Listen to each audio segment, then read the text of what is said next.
GX94 Supper in the Field contest in the spring edition, and with Gary Chesney. Gary, first of all, thanks very much for having us out to your farm this afternoon, this evening.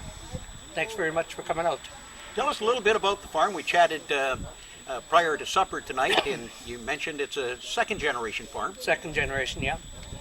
My dad farmed right here where we are now, and in about 48, 49 he moved here, and then and then in about, well, when I quit school, then in about 65, I bought a section of land just kitty corner from where I am here, and we farmed together for, well, till he had a heart attack, and then I farmed with my son. We were still farming together. And the farm's grown a bit over the years. I think Yes. you said your dad started with, what was it, Well, he had a half section here. Then he bought 2 more quarters, so he had a half section.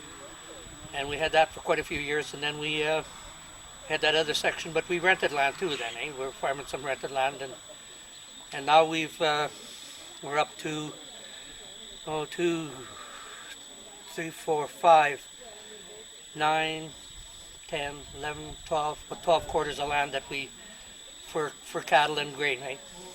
That we have. Okay, and you have a mixed farm operation. You do some cattle and a bit of crop. Yeah, a bit of crop.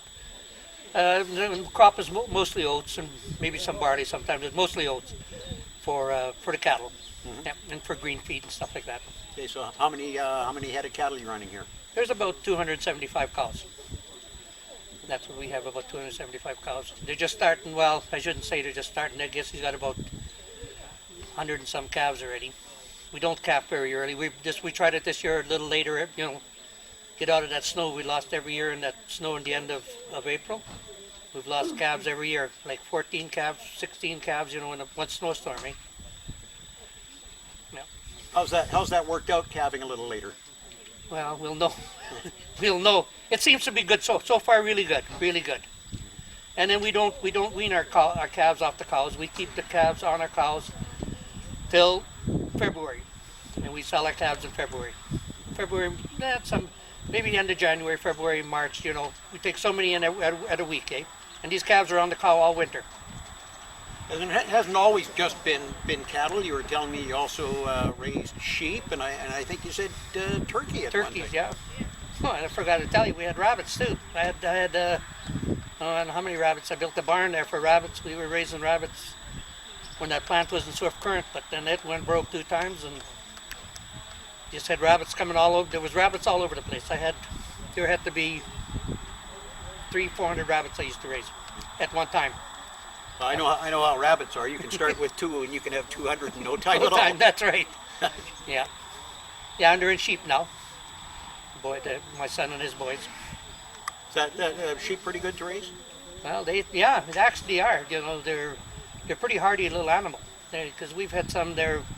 He bought some, and they weren't supposed to have anything till later on, and they were having little ones and little lambs in that 50 below weather in an old bin. Froze their ears, but they were tough. Nothing else would live where them animals live.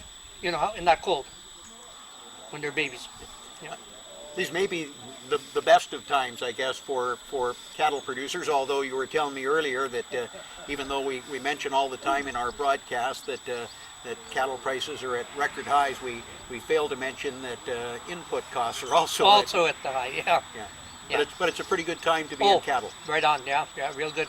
But then we stuck it out for how many years, with that mad cow, and we weren't making no money at all, just, surviving kind of. Does the country of origin labeling dispute with the U.S., has that had much impact on cattle producers? I don't know if it did yet, but I think it did, yeah. I'd say it did have some, yeah. Because we're not moving as much cattle, they don't want, the packing plants don't want to go through extra cost of having this labeling on their product, eh? If they get Canadian beef. Yeah, I think it did affect our price. I'd like to be a little higher, but I guess the guy shouldn't complain. We're getting pretty good price now, but it's good, but it's never good enough. You had a good group with you here tonight for your supper in the field. Really Everybody good. enjoyed it? Real good. It was a real good supper. Well, I'm glad you enjoyed it, and we sure had fun coming out here and visiting with you here in the Waldron district. We couldn't have asked for a better night. I mean, That's right. Yesterday and the day before were anything but ideal, but things cleared up, and it was just a beautiful night for supper in the field.